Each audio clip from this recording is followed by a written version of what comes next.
Hey guys, welcome back to my channel, and if you're new, I'm Stephanie. Today I am doing a recommendation video. So all the books here that you're seeing are underrated books that I don't see a lot of people talking about, but I read them and I'm obsessed. Like, I love these books. I constantly think about these couples, and you know what, they deserve the hype. So this recommendation is literally for books that you probably never heard of. I only did 10 books because I didn't want to overwhelm you guys, especially if you have not read none of these, because then it's just like, oh wow, like I'm adding 10 new books to my TBR. But maybe if you have seen like 3 of these books, maybe it's just a couple that you want to add to your TBR. Point is, I might do a part 2 because there's other books that kind of fit in here, but it might be like a different video. I might name it like books I just been loving lately. If you guys are interested in seeing what romance books I have specifically here, then just continue to watch. Remember to like this video, comment down below if you read any of these books and if you loved it, and let's get into the video. Remember to subscribe. Majority of these are dark romance, with the exception of 2, with the exception of 2 being more forbidden, if you will, and then there's like 1 regular romance book. First 3 books right here, because these are actually part of a series. This is a Perfectly Imperfect series, and there's 3 books in here. Technically you can read these books as standalones, because there's like 9 books in the series, but these are my absolute favorites. I feel like I have mentioned them before in like 2 videos maybe. By Hidden Truth, Ruined Secrets, we have Stolen Touches. So we're gonna start with book 1. This is Sergi and Angelina. Now Sergi, he is literally like a psychopath. Like, this man, before he got, I guess, into the mafia, he was contracted, I don't want to say the FBI, but it was like some organization, and he literally got taken as a little kid and he became like a professional hitman. Now he has a lot of issues. He is the brother of the Pakan, because this is the Russian mafia. The Pakan tells everyone in the mafia, like, stay away from Sergi, because Sergi you do not want to mess with, because he will literally blow you up and wouldn't even blink. Like, he doesn't function the same way we do. So everyone's pretty much scared of him. However, Angelina is actually from the cartel. So she, I think, is the Mexican cartel. Her dad is assigning her to get into an arranged marriage with this man who apparently is very horrendous. So her nanny ships her off in a crate to Chicago, I think, because it's taking place in Chicago. And guess who finds her? Sergi. Sergi literally finds her, and when he sees her like all cut up and all bruised up, because her fiance had been keeping her like hidden and like mistreating her. So as soon as he sees her, this man is just like, I'm gonna protect you, like nothing is gonna harm you. And he becomes like the sweetest person ever. Who is this guy? Like, this guy literally kills for fun. I really loved it. Like, this was really good. I think there's an age gap. Next we have Isabella and Luca. This one, I just love all of these 3 books, so I can never just pick and point to one of them. So this is Isabella and Luca. Now this is an age gap as well. Isabella has always had a crush on Luca, because this is actually the Italian mafia, and Luca is married. He does have a daughter.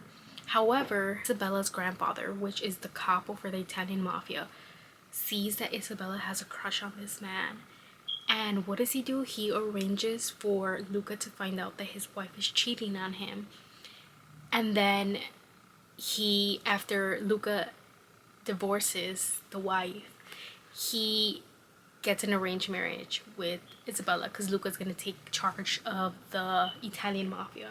But it's the way the grandfather put them together, just because Isabella had a crush on him, and I really loved it. Unfortunately, Luca at the very beginning, he's just like, I've known you for a really long time, like, this is weird, I do not want to do this, like, it's just gonna be on paper. And then he gets amnesia and everything literally changes. This one is the final one in the series that I ate. Like, I could not get enough of. And this is Milan, Meline, and Salvatore. Now this one, I've said a couple times, it reminds me a lot of Remo Falcone. Like, I love Remo from the Kimura Chronicles by Cora Riley, and this one, he gives me the same vibes. Now Milan is actually sisters with someone else in the Mafia series. Like, her sister's like book 2 in the series, and Milan does not want anything to do with the Mafia. She's just like, you know what, I'm leaving Chicago, like I want nothing to do with this. And they're in, like, her sister marries into the Russian Mafia, and I think they were already, I don't know if they were the Russian Mafia, but they were already in a mafia themselves, like her family. And so Milan runs off to New York City, where she's becoming a nurse, I think.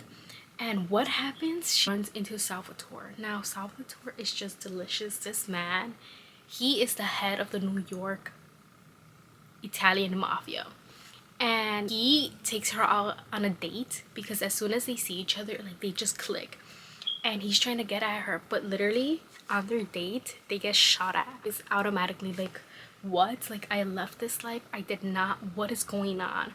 So she tries to back away and be like, you know, this is not gonna work out between us. So what does Salvatore do?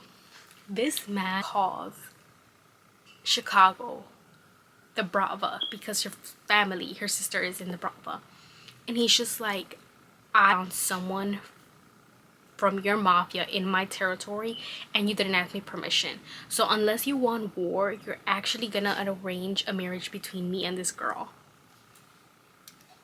It was insane. I loved it. It's one of my forbidden books. This is The Season of Secrets by QB Tyler. Now, you know, I love QB Tyler. QB Tyler is probably my favorite author of all time. She writes the best taboo forbidden romance books, and she did not disappoint with this book. Now this was a very, like, hidden and out of nowhere book release that she had, because she came out with The Worst Kept Secret, which is actually the book she was working on. And it's, you know, I'm not going to talk about that book, but that book, her dad, that's her dad's book. And then along that book, she released something about the daughter, and next thing you know, we have a book, and I ate this up. So this is actually Boss Employee, and we have Wes and we have Reagan. Now the reason I love this is because Wes is so obsessed and in love with her from day one. Like, this man saw her at the interview and he was just like, I need to hire her. And then it's finally like the Christmas party, like their holiday Christmas party, and Wes is suddenly like, you know what, I'm gonna make her mine.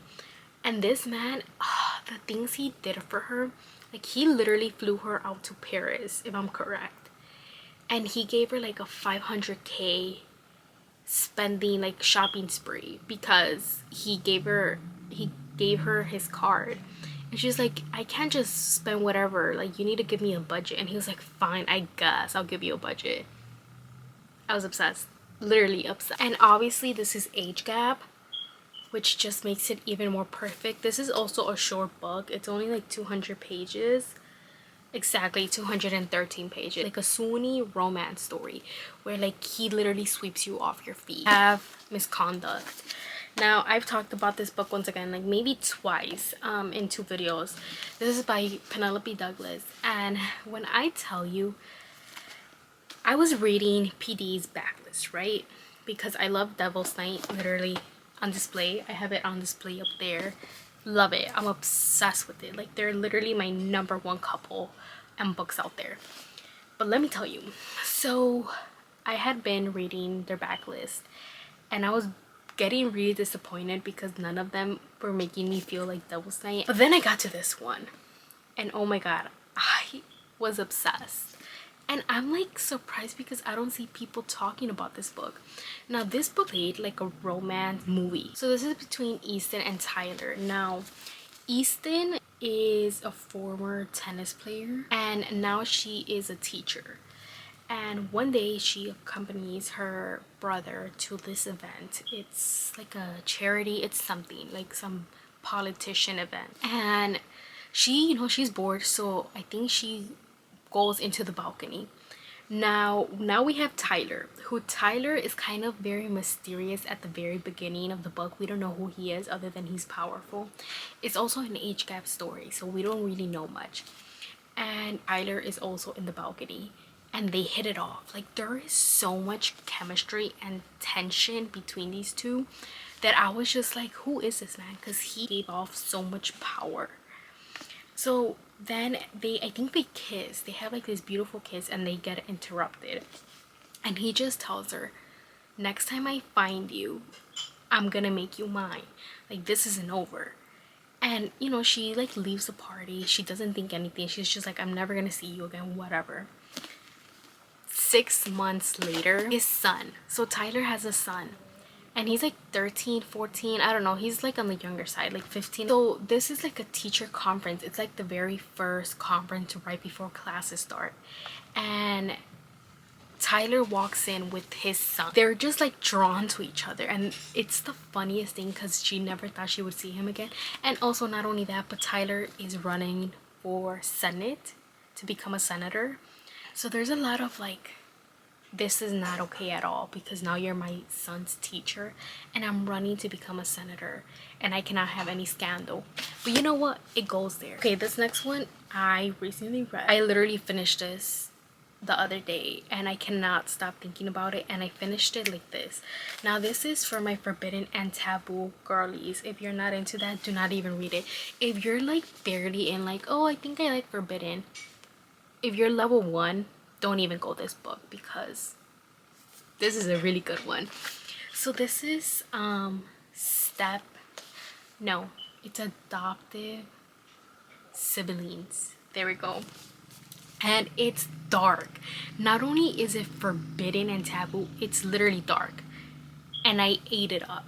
So we have Olivia and Malachi. Now Olivia gets adopted into this family when she is, I think, 6 years old, and she's like, she had a rough upbringing. She's still a kid though. And then a year later, Malachi gets adopted into this family as well, and it's a rich family. Like, I think both parents work as senators, or they're like judges. They're like up there. Malachi is a selective mute, so he doesn't speak. The first few, because it's part 1 and part 2, but the first few like 7 chapters, it's just them as little kids bonding and getting close to each other. Like, they became best friends. And then it's when she's finally 16 and he's 17 that things are starting to change. He's becoming very possessive of her. Like, he doesn't like when guys are talking to her, whatever. So it's getting juicy at this point. But along the way, the parents in here really pissed me off because they do some stuff that it's not okay. And then finally, it's like when she's 18 years old and he's 19, and things really just takes a turn, and it gets dark really quick, and I loved it. It was so good. If you have read Sickle by Emma Jones and you actually liked it, you're gonna love this, because I read Sickle and the very first part I really liked, but then the ending I hated. So for that reason, I do not like that book. But I remember when I first started reading Sickle, I was just like, oh my god, this is gonna be really good. And then it got really predictable, and I figured out what happened, and I didn't like what happened, so I didn't like the book. But this one was really good. Black Ties and White Lies by Kat Singleton. This is my baby. This is between Beckham and Margot. Now this is a little bit forbidden, but not like too much. It's more like of a regular romance, if I do say so myself. It's a billionaire romance to start off with, and it's fake. I kind of want to say dating, but it's like fake marriage as well, like an arranged marriage. So we have Margot, who dated Beckham's brother. Now they break up because you know why they always break up. It's a couple months later where Beckham comes to her, and Beckham runs like this big company, and he's been photographed with a lot of women, and he's just like, I really need your help. Like, my company's trying, like, the board is trying to take my company. Something happens, like, I can't remember the logistics of it, and he's just like, I need your help. Like, I need a fake fiance, like, I need a fake marriage. And for some reason Margot agrees. I think it took her a second to agree, because she was just like, what? And the thing I love about this book is that you find out along the way his true intentions. And let me just tell you, this man saw her first before his brother. Like, this man has been all about Margot from day one, before she even knew who he was. And I loved it. The fact that it's a billionaire romance, you know, they go all in for the girls. Okay, this next one is my baby. I don't think I've ever made a video about it, but I love it. I think it's definitely in one video of all my favorite books of all time.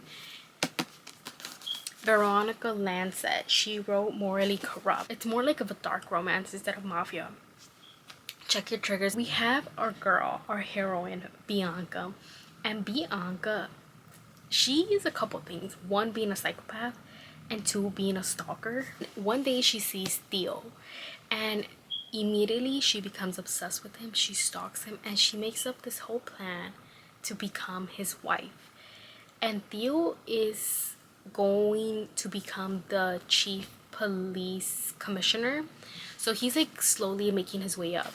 And one day she literally makes everything happen where like they end up marrying each other, but he doesn't know who she is. He married like this girl who's really sweet, and all she does is charity events and raising money for kids. Like, that's literally who he thinks he married, and he loves her for that. But because he has such a career that could get him killed, at one point he encounters, I think, issues with a mafia or the cartel, someone, and they're trying to kill him. So what does our girl do? Killing all the men that are trying to come after her husband. And Theo at one point discovers that his sweet wife is not sweet and is actually a psychopath. And it's kind of like a marriage in trouble at the same time, because he's just like, who the hell did I marry? The romance, I loved it. Okay, down to 2 left, and we're gonna start with Wretched. So this is Emily McIntyre. This is a Never After series, and once again, I don't talk about this book, but I love it. Now this is dark-ish. This is between Nicholas and Evelyn. Now Evelyn is actually, in this case, like the leader. I don't know if this is mafia. I more want to call it like a criminal organization. Like, she runs drugs and she's the one in charge of the like the organization. And along the way we have Nicholas. Now Nicholas is in the FBI, I'm pretty sure, and he's trying to take this organization down. He is going undercover. He makes it into her circle. And Evelyn immediately, like, there's just something about them. Like, there's chemistry. They want each other. But Evelyn is closed off. She's just like, no one is going to talk to me. No one's going to mess with me. She discovers who Nicholas is. Like, they protect each other. But, like, they have so much to lose. Because if her family realizes who he is, they're obviously going to hurt her. If the FBI realizes who she is to him, then it's game over at the same time. So much about this that I loved. And it's good. Pretty Reckless by LJ Shen. Now this is between Penn and Daria. Now Penn and Daria, I think this romance is truly unique, but at the same time it gives very much Mean Girls, and I'll explain in a second. But we have Penn and Daria, who are, I always like to say, connected since childhood, since they were kids. Penn, our hero, has a twin sister. And the twin sister and Daria go to the same ballet class, which the ballet class is run by Daria's mother. So our heroine's mother runs this ballet class. Now, Daria's mom loves this girl, loves Penn's twin. Like, she's always pushing her to do her best, like to the point that she kind of makes Daria to the side. And I hate the mom. I genuinely hate the mom in here. So automatically Daria is jealous. One day Penn's twin into this like competition, and she wins like a scholarship for like this amazing school in London, and Daria finds out. So what does she do? She takes the letter that the school sent accepting her, and she rips it up. And that day, because by the way, Penn and the twin sister have a very shitty life, and this is the one thing that would have made Penn's sister safe, like away from their shitty childhood. But Daria doesn't know that. Like, no one knows that. Like, she's just a little kid doing all these evil things to the girl she hates. So then something happens that day where Pen's twin sister kind of disappears. Funny thing is that that same day, Pen finally finds the courage to talk to Daria, because he always sees her because he takes his sister to this ballet class, and I think they have their very first kiss together. And then years later, Pen is not this sweet boy anymore. Like, he hates Daria because he blames her for what happened to his twin sister, if that makes sense. And along the way, it's also kind of like a step sibling. Daria's mom ends up taking him in to their house. Like, his life is still very shitty even when he's in high school. So the mom feels really bad about what happened with his twin sister, so he kind of takes him in, and it's kind of like a step sibling romance. Now, the reason I even say this is like Mean Girls is because there's so much bitchy moments in here between so many girls, and like it's like drama filled. And at one point they literally have like that gym scene that happens in Mean Girls where everyone just starts confessing what they've done to each other, and that literally happens in here. So that's why I like to say it's like Mean Girls. But I love this book. I feel like the evolution of just seeing Daria grow as a human being. Even Pen, like, we see him hating her, and you know, at one point he just decides, you know what, this is not even worth it. Like, I like her, like I'm gonna pursue that instead. And I loved it. Okay, I hope you guys liked these book recommendations. Let me know if which books you're gonna read, because I want to see, like, I want to know what you guys think. Subscribe, like this video, and thank you, and until next time, bye guys.